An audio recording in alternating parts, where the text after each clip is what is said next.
Here we go. Welcome, welcome, welcome. It is Level Up Live number 28. It is Worldschooling Wednesday. Where are you? I am coming at you from central France. Been an absolutely scorching day here. Fantastic day, gorgeous weather. Sitting outside having dinner on the lawn.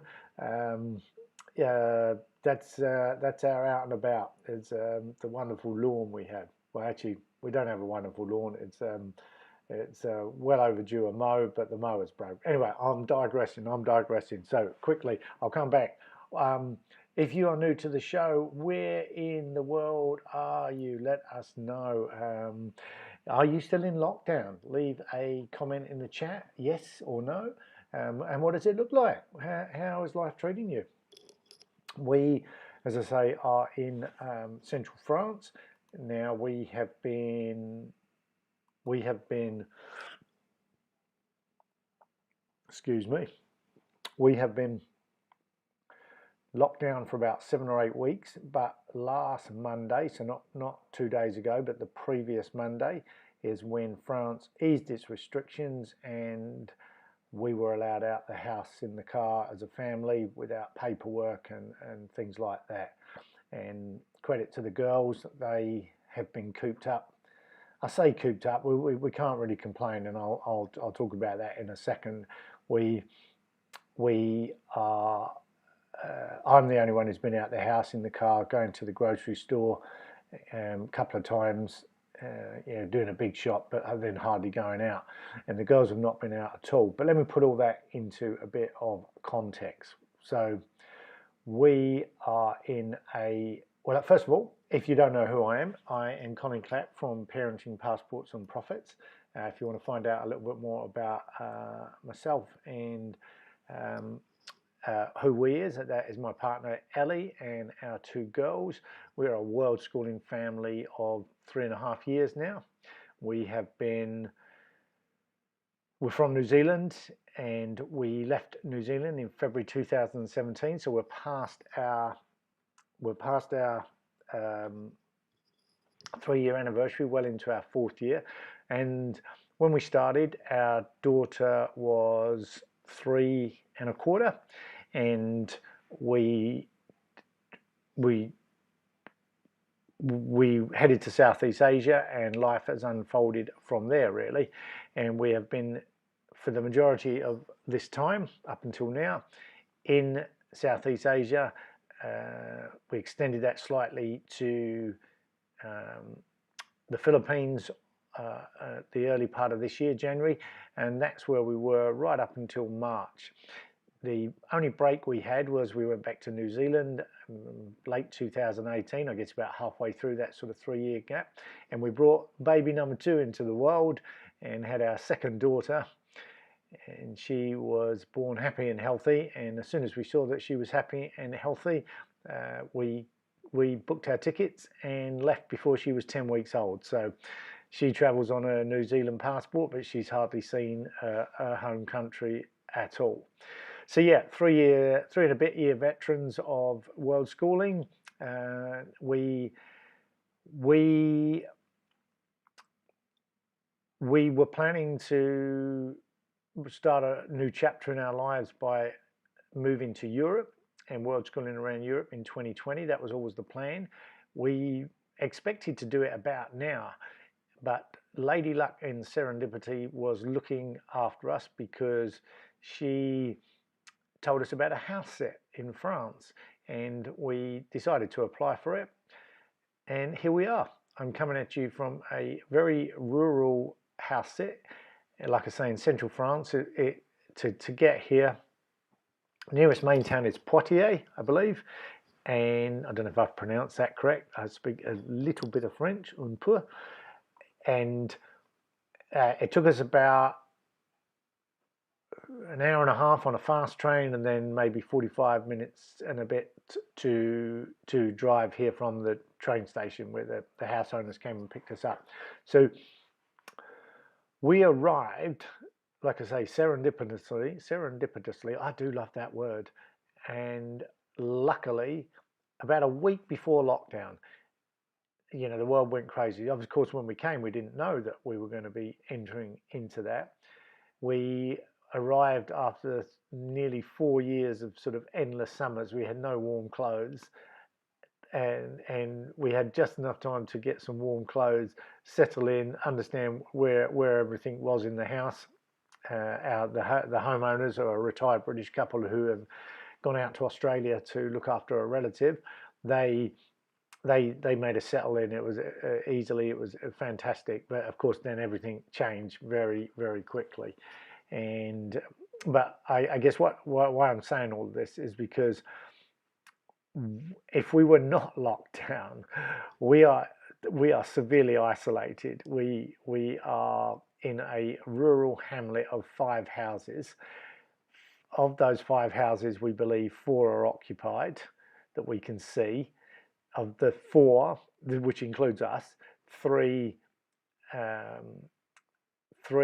we've seen life in, which includes us, and we've spoken to the other 2 very briefly because they don't speak English at all, and we speak very little French. So we are about 4K from the nearest civilization. That is a small village. It has a bakery. It has which is open 5.5 days a week. It has a small library that's open 2 days a week, and it has a hairdressers, which well, the library and the hairdressers were not open during the whole lockdown period, but they did open last Monday. I actually went to try and get my hair cut there, and it was just book solid. But I said this, I didn't do this yesterday. I put up what's under the hat, Cole, because if you've been watching, you'll see I have just been wearing frizzy, but I am bald again. Yay! I'm so excited to get my hair shaved off. So I went to a different town yesterday, and they were able to accommodate me with just 24 hours notice. So I was totally stoked that I got my hair cut yesterday. So after, I guess, about 8, 9 weeks, 10 weeks maybe. So yeah, cool. So yeah, if you haven't met us before, head on over to parentingpassportsandprofits.com. You'll find out about myself, my partner, and our 2 girls and our Worldschooling journey. Or head over, check our social links. You should be able to find them from the homepage. And then feel free to follow us on or connect with us on any of the social channels. We would love to hear from you. We love connecting, which leads me to the show, and a reminder that the show is meant to be spontaneous. It's meant to be impromptu. If you come on, you're welcome. I'll give you a big round of applause if I remember. Sorry about that. I might even give you the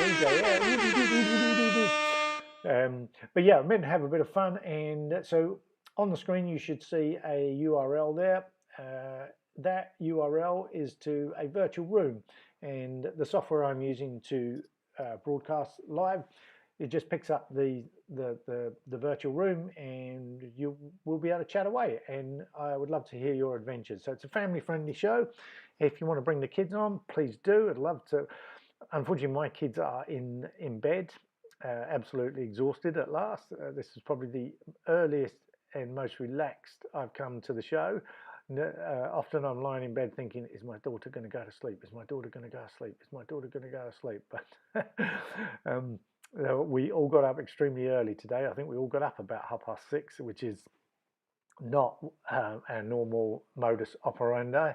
We have been very much just rolling with our natural energies for a long while, and we certainly haven't been getting up early in Europe, but we all got up early today, and it showed because everyone crashed earlier. So I was nicely set up in time and could relax a little bit before the show, which is unprecedented. Here we are on episode 28, and I think that was my most relaxed start.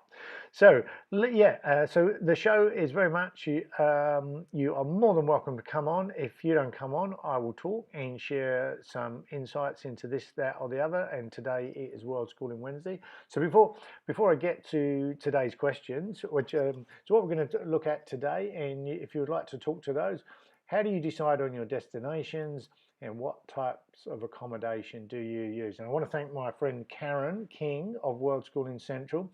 She has helped me with these Worldschooling Wednesdays because there was a few things I wanted to talk about, but Karen started asking these questions in the Worldschooling Central group, and they have been very thought-provoking, and I decided that I will use those questions to answer the questions from our perspective. And I want to reiterate, they are purely from our perspective. So I'll come back to those questions shortly, but if you have something to say on how do you decide on your destinations or what type of accommodation you use, those are two sample questions.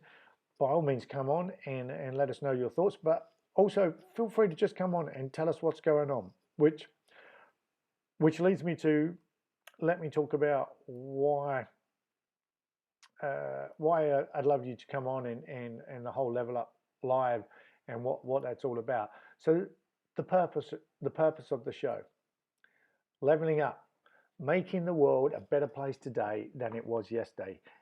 That is the sole purpose of the show. I didn't know that when I first started, so let me put that into context. This show came about as a result of a few serendipitous, I told you I like that word, a few serendipitous events that all sort of dovetailed, and it wasn't planned. I've talked about these regularly on the show to put everything into context because I invite you to come on this journey. Everything I'm actually doing right now is me leveling up, using this software, trying to get better at leveling up live. That's not going to work, is it? Is that going to work? If I talk to that camera while all that stuff's on the screen? What about if I do that? Does that work? No. I'm going to go back to that camera. See, I told you. And I'm just going to make that a bit smaller. And I'm just going to move that over there. There we go. Let's do that. Okay. So, leveling up, making the world a better place today than it was yesterday. And so let me put all that into context. So many weeks ago, I was listening to a podcast from a friend of mine, Martin, and he was talking about making sure we use this time wisely. This is not the time to continue with the excuses that you don't have time, because we've always had the same amount of time. That is 24 hours, 7 days a week, 168 hours in the week. But often the only thing that separates us is how we choose to use that. And nothing has changed in that respect. But what Martin was pointing out was that we, of course, all know, frontline workers aside, many of us, not all, but many of us, have had a reallocation of our time. There's certain places you can't go to, certain things you can't do, that have meant that the way you use your time is different now. And I mean, I sometimes feel busier than ever because we have 2 acres of grounds to look after. So far, every time I try and do a job, I somehow am breaking the machines, or the machines are wearing out or whatever, and it hasn't been too much fun. But we're getting there slowly but surely, and we've made some makeshift things to do for the girls outside, and it's turned. And of course, being so isolated, having so much space to roam around in, and Ellie having a nice big kitchen that she can cook in and do home baking, it's kept the girls way more entertained and educated than they ever could have been if we'd stayed in Southeast Asia. I mean, we absolutely love Southeast Asia, but the best part of Southeast, well, I don't want to say the best part because we loved it. We're big fans, and we can see that we would definitely return there. What we loved was just the way we could live. We just were very comfortable, very happy, and we loved it. But invariably the accommodation was always small, and if we'd been cooped up in a small accommodation, I'm not too sure how we would have coped with 2 high energy little girls. So now we have all this, grass and fields to roam around in. We can walk through the adjacent farmer's field. We actually have a wood, a very sort of like a copse type wood next door to us, and we can go there. Ayla took me in there today. Believe it or not, I haven't been able to get in there since we got here, although the girls go fairly regularly. And I went in today, and Ayla was climbing trees. So we've seen wild deer in the fields around us. It's been quite magical, really. And so being so isolated, even if, like I say, even if we weren't locked down, it would be a mission to get out. It would have to be planned. We do have access to a car, but Ellie is not driving that car, so everything would hinge around me taking the girls somewhere. And it's just, we're so far from civilization. It's not like we can just pop out and agree where we're going to meet. Everything has to be carefully coordinated. So lockdown in some respects has been quite kind to us, because we can be very relaxed at home as long as we can get to the supermarket, stock up on supplies, which we have been able to. Our Worldschooling adventure has just continued quite nicely, and we've got the isolation sort of self-imposed in some respects. Anyway, I digress. So I was listening to this podcast, and the challenge was to make sure we use this time wisely to invest in ourselves. And Martin, I think, was talking professionally. There's courses you can take advantage of right now all over the world. Universities and online course providers are doing deals or giving things away for free. So no excuse not to tap into those. But my interpretation was, it didn't matter how you leveled up, how you invested in yourself. I'm just keen to hear anyone who's leveling up in a creative way. Are you practicing painting or drawing or interior design? Are you learning a language, musical instrument? Are you doing anything extra with your kids? Are you doing anything in the garden? Are you looking after your toys, whatever they might be, your car, your boat, your whatever, I don't know. But are you making the world a better place today than it was yesterday, for yourself, for the people around you, and for the world at large? So I was listening to this podcast, and because I'm a lifelong learner, I didn't jump straight on Martin's challenge, but it resonated with me to make sure that this time did not pass without me doing something. I'm always reading or listening to podcasts, but was there something else I could do? And as I say, I didn't specifically pick up one thing, but I did obviously let that sort of seep into my subconscious mind. Then within the Worldschooling community, I was trying to get involved in a small business mastermind, as I say, within the Worldschooler community. And I was introduced, the gentleman hosting it was in Mexico, and the timing was not working for me. But a mutual friend connected us, and we jumped on a call one-to-one, which was great. So I was introduced to Trey, and Trey and I had a good old chat. And during that chat, Trey was telling me about the accountability he was trying to bring to the group. And I was able to reflect on a past life where I was actually an accountability coach for a number of years in New Zealand for looking after small businesses and self-employed entrepreneurs. And it was a very intimate period of my life, working with those guys. A lot of trust and intimacy when people make themselves accountable and vulnerable for achieving their goals. And I did it for a number of years, but of course we've been on the road, and I don't do that type of work anymore, and I haven't done it for a number of years. So it was interesting talking to Trey and reflecting on how that might come back into my life. But Trey and I just agreed that we would make no decisions. We'll sleep on things and just see how a relationship unfold. And say the timing of Trey's meeting is not quite working for our family dynamics. So there we go. We've got the podcast from Martin, we've got the chat around accountability with Trey.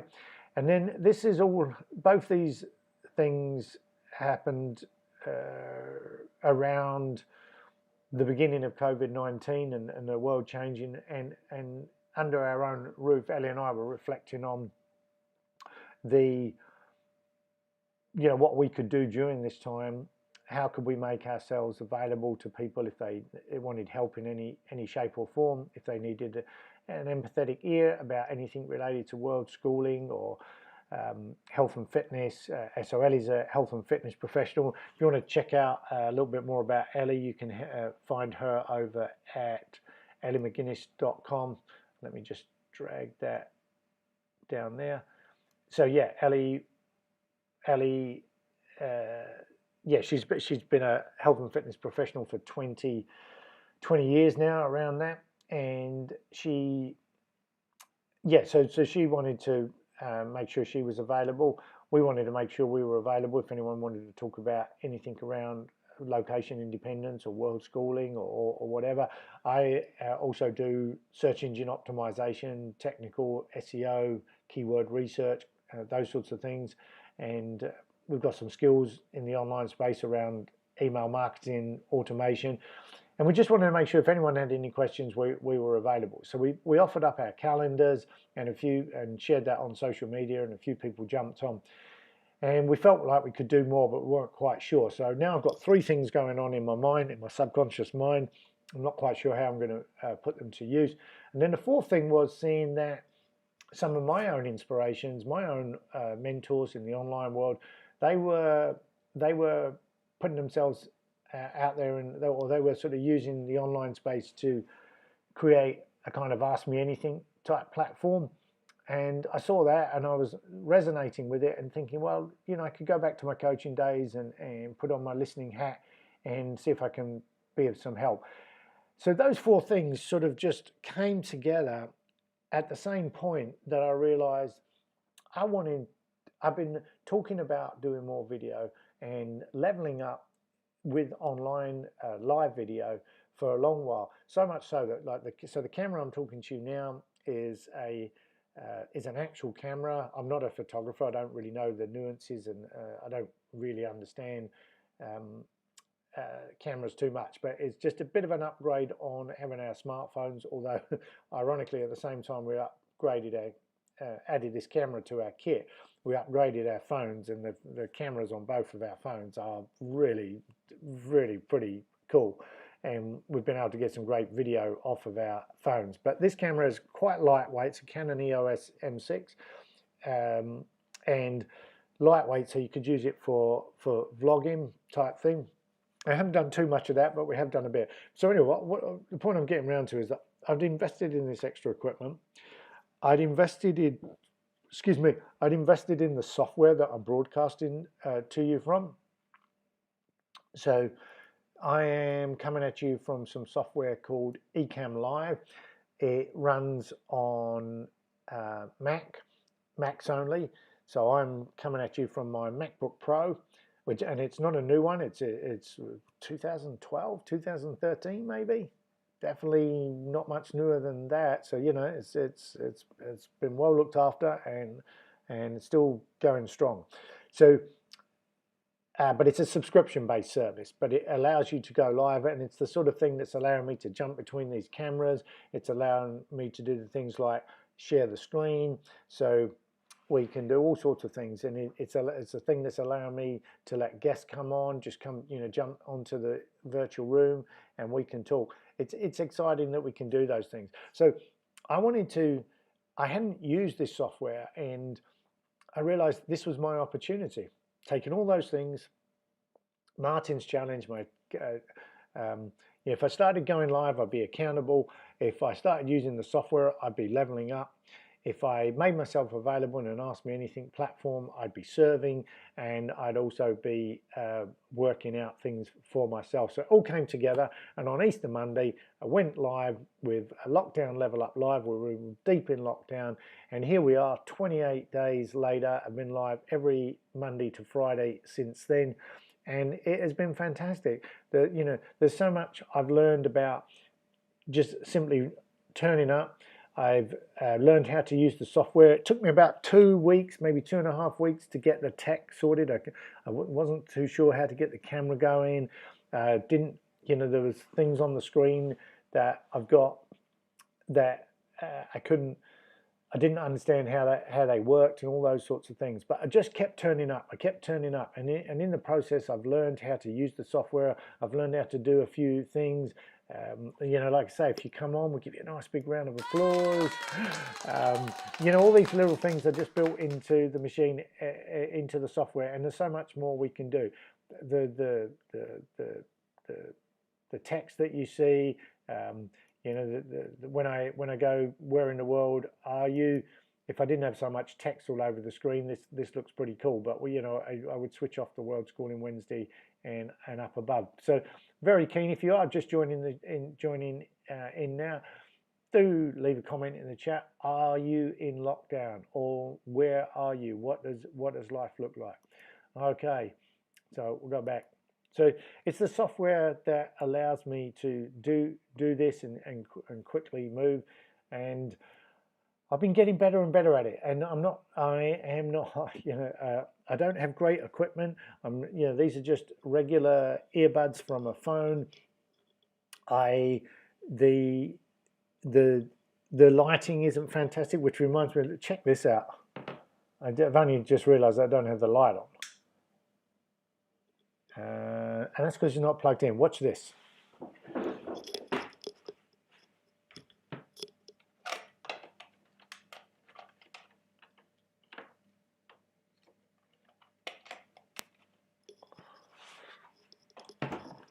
Okay.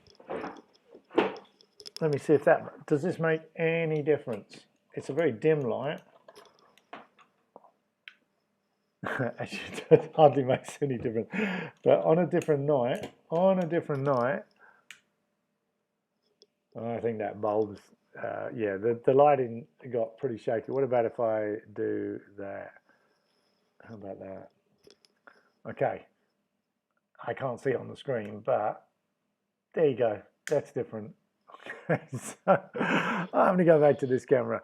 Okay, so it's things like that, that's a bedside lamp I just pulled down from upstairs, and I've used it just to try and make things a little bit better. But I don't have the best equipment, and my leveling up was I wanted to make sure that I made myself vulnerable. I wanted to make sure that I showed you that I was learning as I went. If you came in the first 2 weeks, you'll have seen plenty of mistakes. I couldn't get the camera to work. I was trying this, I was trying that, I was discovering how this went on, and it was all an experiment. So I've come out here to let you know that I'm leveling up, and I encourage you to come and join me. So that went on for about 2 weeks, and then after that, as I felt like I was getting the tech bogged down, I realized I just needed to get into some more structured way of delivering things, and I'm still working on that. I'm not trying to pretend it's all great. I mean, I really want to, the main idea, like I say, making the world a better place today, I find, is when we usually have chat. So we've had guests on from Mexico, we've had guests on from New Zealand, the UK, we've had guests on from Canada, from the USA, we've had people comment in from Sweden, France, and different parts of the world. And when we have the chats, it's wonderful. So that's the main purpose of the show. But if people don't want to join me, or it's not practical, then I just want to make sure that I show up each day and try to make the world a better place today than it was yesterday. And it took me until about that 3rd week to realize that's what the purpose of the show was, and that the content we were creating was an ongoing thing, and it was bringing me. Originally, I thought it was just learning the software and getting used to the rhythm of delivering a show. But I realized it was actually part of a much bigger picture, which was to create meaningful and valuable content. And so that is when the themed days came into play. I had used these. I didn't come up with these from scratch. I actually came up with these about a year or so ago, and I just thought now is the right time to resurrect them. So the themes are, we have Mashup Monday, which is when we talk about anything to do with online marketing, and that could be search engine optimization, email marketing, websites, keyword research, anything like that related. Tuesday, Tech Tuesday, we dive behind the scenes and look at any of the tools that we or you might be using, and dive deeper in case, with the sort of how-tos. Worldschooling Wednesday, anything to do with parenting and homeschooling, home education. This lockdown hasn't really troubled us in any way, really, because we are used to being home with our children 24/7. And we love it. That's why we had kids. So we like being with our kids. I'm not saying I like being with them all the time. I have my moments with my eldest, that is for sure. But we, in general, we want to be with our kids, and so that's our reason for homeschooling. And as it turned out, Worldschooling. So Worldschooling Wednesday is when we take a look at all those sorts of things. Thursday is when we go a bit deeper, meaningful with Thoughtful Thursday, and dive deeper into things that are on your mind or new ways of looking at the world. And always interesting to hear what people are thinking or doing, and that's what Thursday's for. And then on Friday, a bit more light-hearted, we try to introduce some of the families that are out there Worldschooling. Obviously different times right now, and people are not necessarily traveling, but the Worldschoolers are out there, and they're all dealing with different circumstances. But that's when we try and introduce you to some of those people, and where possible bring them on the show. Of course, the nature of this life is that we're scattered all over the world in different time zones, and it's not always easy to meet up.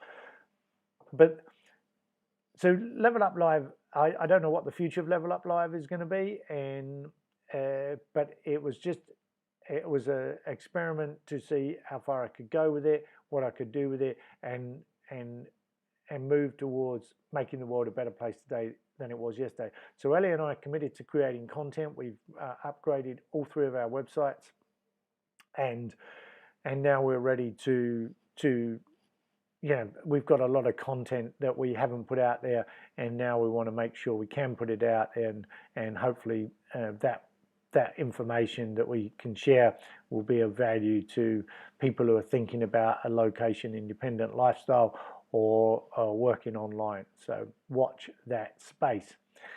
So yeah, if you have anything to contribute, by all means, pick a theme, pick a day, reach out to me. I'd love to have you on the show, and it's very easy to come on the show, and it's meant to be casual, it's meant to be fun, and the more I do it, the better I'll get. And it may not stay a daily show.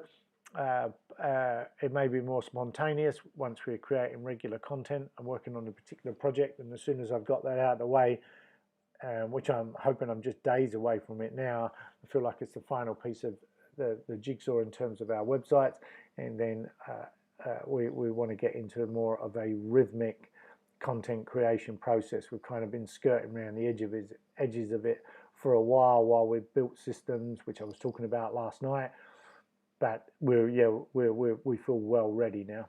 Anyway, I'm digressing slightly. That's the nature of the show. So just before I hit up with the questions, one more time, if you're just new to the show, love to know where in the world you are. If you are watching this, are you in lockdown? Leave a comment in the chat. Just say yes or no. And if you're feeling more inclined, tell us where you are and what's going on. And you don't need to give me a major heads up, but if you want to come on the show, just use the link in the description in the live chat. There is a URL in there, and you can just jump on that and you'll be straight in a virtual room. And guests take priority, so if I'm talking and a guest comes on, you will just be welcomed with open arms. Okay, all right, just make sure there's no comments and no one in the chat room without me even looking, and let's get on to it. So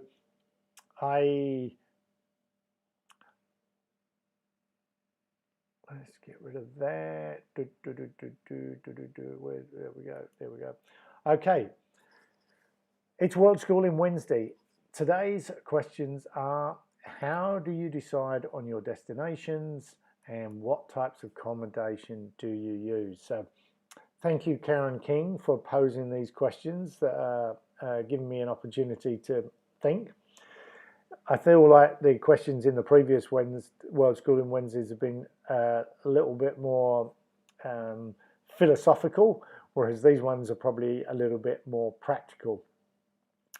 So I originally saw the question, what types of accommodation do you use first, and then how do you decide on your destination? So I decided I'd answer the how do you decide on your destinations first. Certainly from Ellie and I's perspective, once again, everyone's world schooling journey is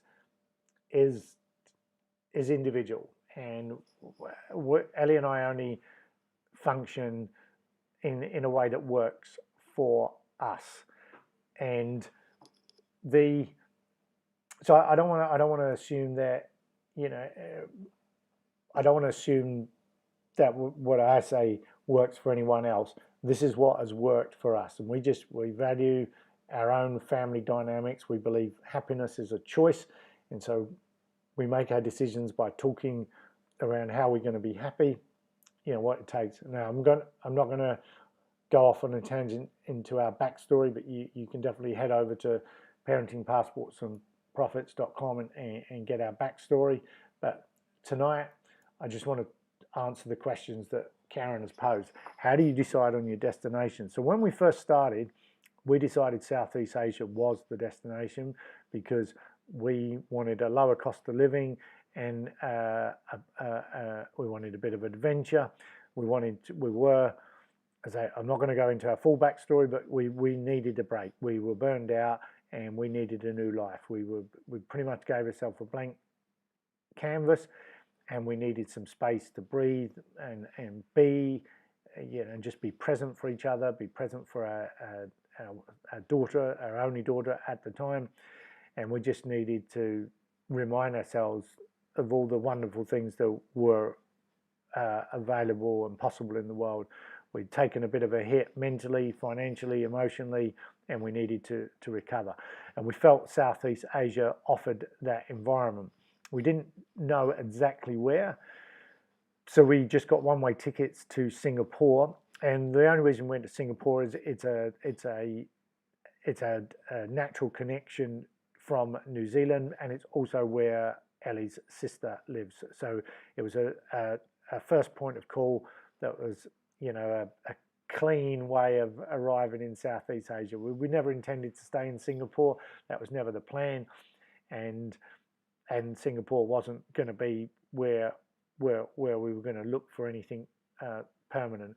We didn't even know what permanent or temporary was. We were just making everything up as we went.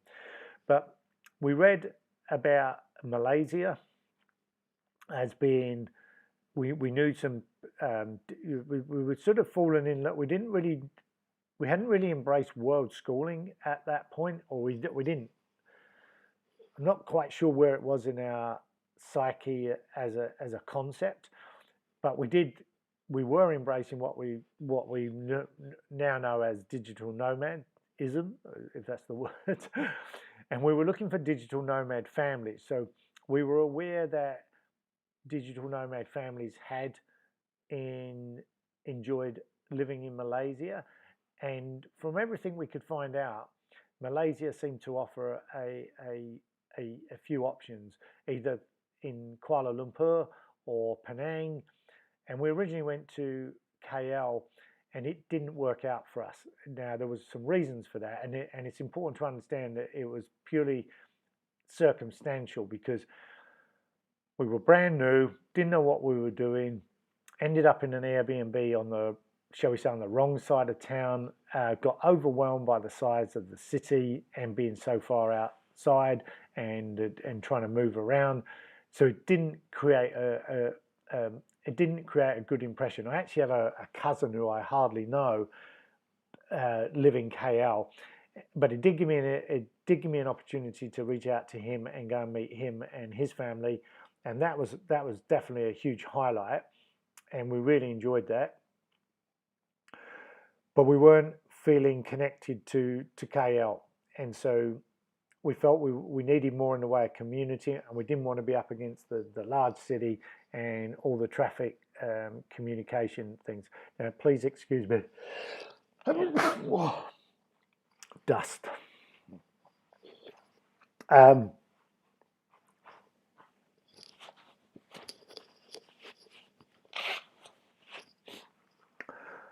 we hopped on a plane to Penang, and after that, it was amazing. Things just started to click into place, not in some over the top way, but just we found Penang to be a nice size, comfortable, a multicultural hodgepodge. We found some accommodation that was just down to earth and provided us with easy living. So in that part of the world, apartment living is very normal, and we were not used to apartment living, but we fell in love with apartment living. No, no grounds to look after, no transport to look after. You know, we pretty much just eliminated all the chores from our life, and we're able to just be and enjoy each other's company and use all of our time either to work on our business or to be with each other, just enjoying each other's company. And we had a pool where we were, and that meant our daughter started to learn to swim.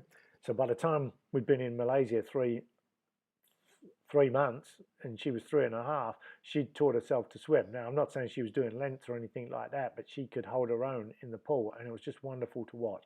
And she's just got better and better ever since. And we've done nothing. She's never had a formal lesson or anything, and but her confidence in the water is quite amazing, and we're very proud of her. So we were warming to the lifestyle, and the nature of, because we did not know what we were doing work-wise or how we were going to function moving ahead, we were pretty much rewriting our careers, looking to work in the online space. And again, there's a backstory to that, and I'm not going to bore you with all the details, but we were committed to making things work online, but we had a huge learning curve to negotiate and I felt that I needed something like a co-working environment, and we found that in Penang in a way that we were welcomed into the community. It was a nice commute from our house. It was like about a 45-minute walk.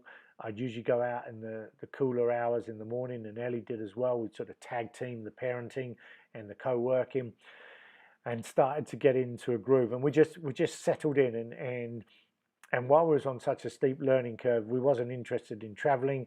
We just wanted this destination. So I'm giving you a story that is a long way of answering this, because it's about understanding, you know, how do you decide on your destinations is about understanding what you need out of a destination. And when we started, we needed co-working space, we needed comfortable living, relatively inexpensive living. I can't remember exactly how much we paid. We think around 600 to 700 New Zealand dollars. I might be talking US dollars. I'm not 100% sure. Maybe it was about 900 New Zealand.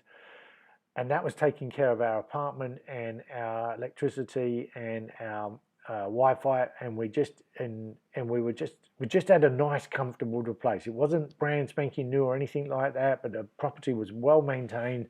The pool was lovely to be around. We made friends with the locals, and we were just happy. And happiness was an important part of our decision. How do you decide on your destinations? Somewhere where we felt we can be happy. So Penang offers hiking, it offers beaches, it offers amazing food, it offers a kind of city that's not too big. It's easy to get around. We used Uber and Grab, Uber before it became Grab. The beaches are not fantastic in Penang, but and they weren't close to where we chose to live. Now, you can live very close to the beaches, but we chose to live more downtown. And so we wouldn't say we loved the beaches in Penang, but there were so many other things to do. Botanical gardens, plenty of indoor playgrounds if the weather did get either too hot or too rainy. There was a food market. I mean, the food in Penang is absolutely fantastic. And there was a little India right on our doorstep. We had a library within commuting distance. So there was just so many things that just ticked our boxes. But what what didn't work for us after 10 months was we weren't meeting many world schoolers, and we found that all the homeschoolers were not homeschoolers by our definition. It was like more an alternative form of education, and they weren't going to the same school system as everyone else, but they weren't at home. And so that meant during the day our daughter was very much just with whichever parent she was being looked after by. And as much as we got on fine, it wasn't that easy to arrange for her to see other children. We did find the odd family, but it wasn't that easy to meet up. There was no shortage of places to meet up. As I say, there were outdoor parks. Malaysia has great infrastructure. As a developing nation, it felt quite developed. It's got some huge Western influences. So you can go to Penang and really not even realise you're in a third world country. And I don't want to say third world because Malaysia does not feel like third world. Yes, it is. It's definitely a developing nation. There are, when you're in that part of the world, the infrastructure isn't the same as the developed nations. But Malaysia is far from poor, and there's a lot of wealth in Malaysia, and you could see it. And you could easily incorporate it into your life. So Malaysia was we're big fans of Malaysia. We could live in Malaysia again. But so after 10 months, how do you decide on your destinations? We felt like we were ready. Well, actually, circumstances forced us to move on because Ellie got denied an extra visa on one of our visa runs. So another factor in how do you decide on your destinations is visa requirements. So because we travel slow, we're not fast travelers.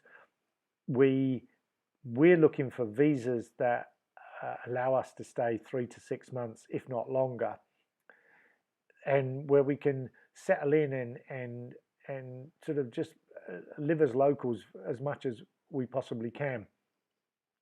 And so that is a big part of our planning. How do you decide on your destinations?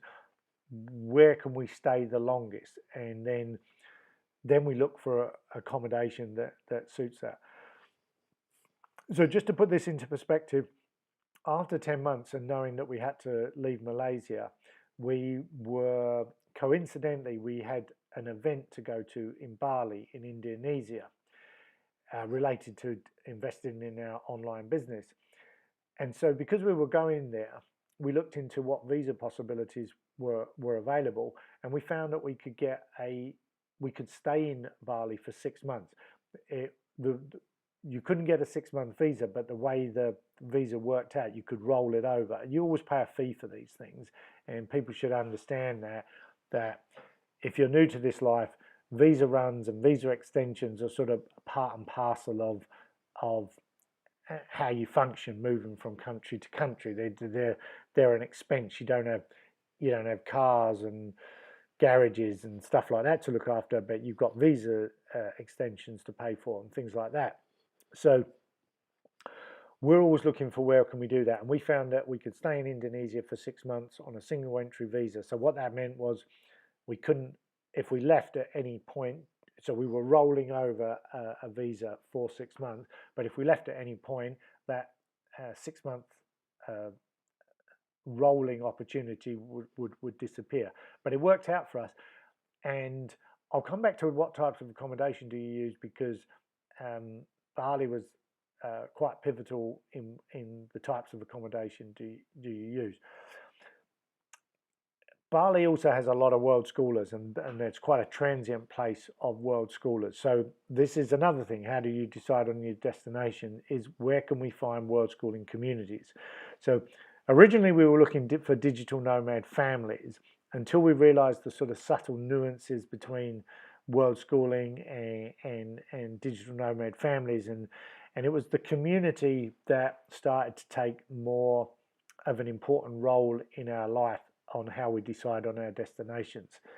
And we realised Penang wasn't throwing up the community that we wanted. We had friends, and probably Ellie and I were quite happy with the life we had, but we didn't have enough for Ayla. She wasn't unhappy with her the friends she was making, but we knew there was more that was possible. And Bali threw up a lot more play dates. It also threw up probably the only time that she's been in any kind of kindergarten, and it was a very much a drop-in type place, so she didn't have to sign up for anything, and that suited us, so we could. It was very casual. Me and Ellie could decide if either of us needed to, if we felt we needed to work together, we could just drop her off and go for it. But invariably, that's the only time we've really done that. And we didn't do it much. It was only a few hours a day and a couple of days a week, and lots of play dates. So by now we've been away nearly 15 months, and we are pregnant with our second child, and we have committed to going to a Worldschooling summit at the end of October 2018, knowing full well that this is going to be a great opportunity to meet other Worldschooling families and realizing that they're starting to play more of a factor in our life. Now, this particular summit was in Chiang Mai in Thailand, so it was all working out nicely. And the timing turned it out to be, we just paid for it, booked it, paid for it when we discovered that Ellie was pregnant, and we worked out that the summit would be on when she was probably about 37 weeks, I think, maybe 35. I'm not sure, but it was just enough that we could still go to the summit and get home to New Zealand to have the baby if that was going to be where it was. So, and that's how it worked out. We ended up in going to Thailand after Indonesia. We did a couple of visa runs in all of this that sort of linked the long stints together, but we ended up being in Thailand for 4 months with some visa run breaks, and it culminated in being in Chiang Mai for this Worldschooling summit. So I'm telling a story, but I'm hoping you'll understand how do you decide on your destinations. And the longer we were out, the more we understood what we wanted. And for us, it came down to a community started to rise to the surface. We wanted to make sure that we could meet up with other Worldschooling families. We've fallen in love with the Worldschooling life, and we know every time we meet a Worldschooling family, it's just a very meaningful connection which ties in with our family values. You know, invariably, the Worldschoolers we meet, we're all kind of outliers in a way. We've all made decisions that already put us on the fringes, and it's just wonderful to meet like-minded people. So, you know, if you are considering this lifestyle and you already feel like you're an outlier, you will be very much at home in the Worldschooling community. So please connect and say hi. You will be made very, very welcome. There's always a way. So how do you decide on your destinations? Now it's sort of come down to community, places that we can get good Wi-Fi so we can continue working, and places that we can live pretty comfortably and inexpensively. And after we had got that first 18 months under our belt and went home to New Zealand to have the baby, we were both excited to continue. And as long as we felt that way after the baby came out, we were both going, let's go with it. And that's what happened. And we knew so the next time we were more specific about where we went. And Hoi An in Vietnam we were under the impression that it would have a good Worldschooling community, a bit like Bali, be quite transient, but there was always a good supply of Worldschoolers. And it turned out to be probably not quite as many as we hoped, but certainly there was plenty. It could have been a timing thing, it could have been a weather thing. We know other Worldschooling families who have been there and loved it and have made lots of connections. We made some connections, but maybe not as many as we thought we might. So, and we kind of knew we weren't going to stay longer than 6 months, but we weren't quite sure what we were going to do next. and now we're traveling with 2 babies, or like a second child, including an infant, and we decided that we would go back to. We started to know that we wanted to go to Europe in 2020, so that we knew that would see us through to 3 years, and it's like, well, where else can we go in Southeast Asia that we haven't been? And we decided we'd actually go back to Malaysia. We visited some of the countries we wanted to go to, like Cambodia and Laos, on visa runs, but we didn't want to stay in those. So those were just. So how do you decide on your destinations? With the visa runs, we're just looking for some short breaks and where we can see something new, but we're not looking to settle in. We kind of feel like we're in a home, and then we go back to wherever we've rented.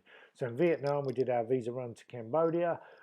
When we were in Malaysia, we did our visa run to Indonesia and Singapore, and we just took short breaks knowing that we were going back to our accommodation.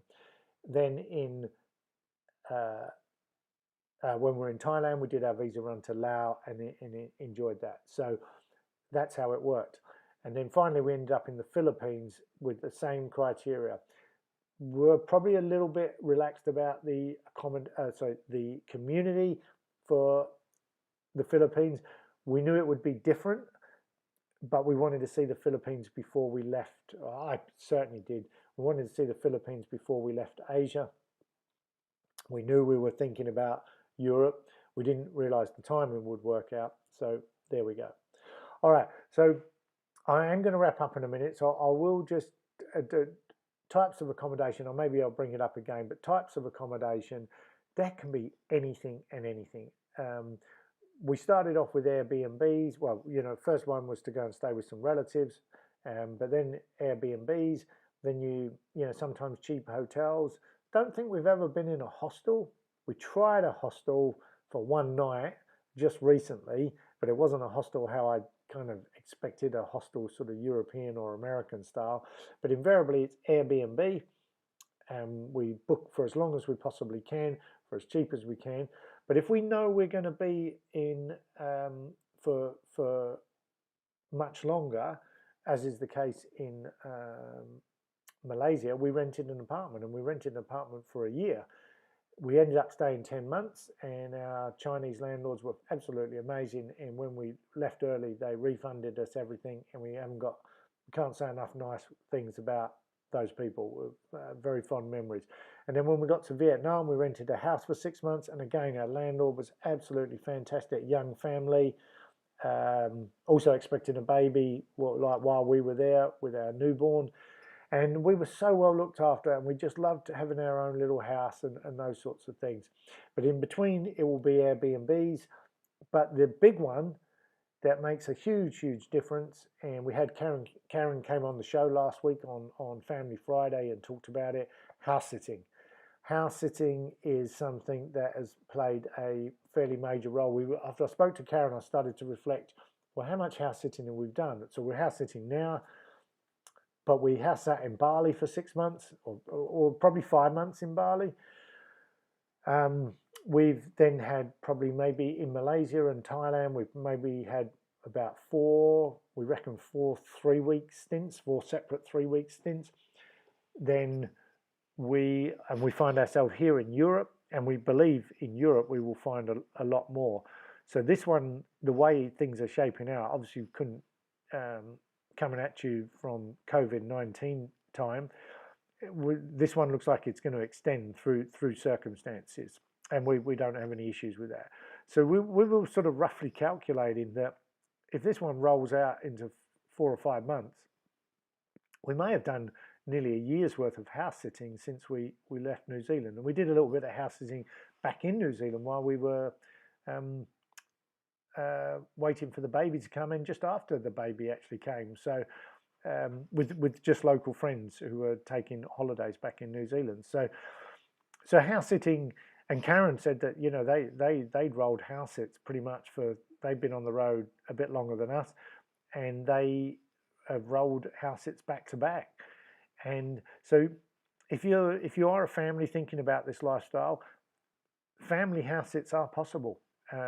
They're not as easy as common as if you're traveling on your own or maybe as a couple, but they are doable. This is This is at least our sixth, if not slightly more. And so we've had some as a family of 3, and we've had some as a family of 4. So lots of different ways you can.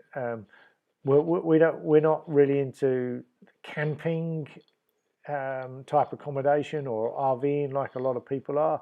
That doesn't appeal to us long term. We like to sort of settle into a local life and feel like we're at home. So being able to, I particularly like to unpack. Ellie laughs at me if it's too short, but I like to be able to get in, unpack in, and feel like I'm at home. And we travel pretty light, but I like to unpack what we have. So what types of accommodation do you use? That's really how we work. And now we're in Europe. COVID, excuse me, COVID-19 aside, Ellie uses. We belong to trusted house sitters. There are links in the description. If there's not, you can find them on our resources page. So Ellie receives emails about house sitting gigs all the time, and she sees hundreds, and she applies for a few, and most of those we don't get.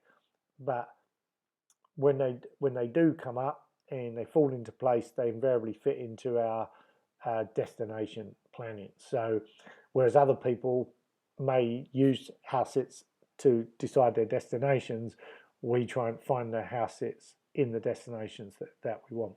And if we don't, that's when we go down the Airbnb route or look for long-term rentals. Europe is going to be a whole new ball game. So come back and ask me how we're going to play that COVID-19, post-COVID-19, but that's how we do it right now. So, okay, that's just over an hour. I'm going to wrap up Worldschooling Wednesday for Wednesday the 20th of May, 2020. I hope you got some value out of that. As always, if you have any questions, feel free to reach out to me or Ellie. You can find contact details over at parentingpassportsandprofits.com. And I haven't said it, but if you have watched all of this and have enjoyed it, please give the show a bit of love. Give us a thumbs up, a like, subscribe to the channel, and ring that bell. We're going to be doing more video. Might not all be live, but we're going to be doing more video, and I'd love for you to give us some feedback. And finally, if you want to stay tuned to the Level Up Lives, you can bookmark this address up there. Okay, just bookmark that, and that will take you to whatever the next show is on any given day. So at the moment, we're going Monday to Friday with the hashtags I talked about. Bookmark that, and you'll know what show's coming up next. Okay, wherever in the world you are, I hope you are well. Big ups to your family or yourselves. Take care out there. I will see you in the next video. Thoughtful Thursday tomorrow. Take care now. Bye-bye.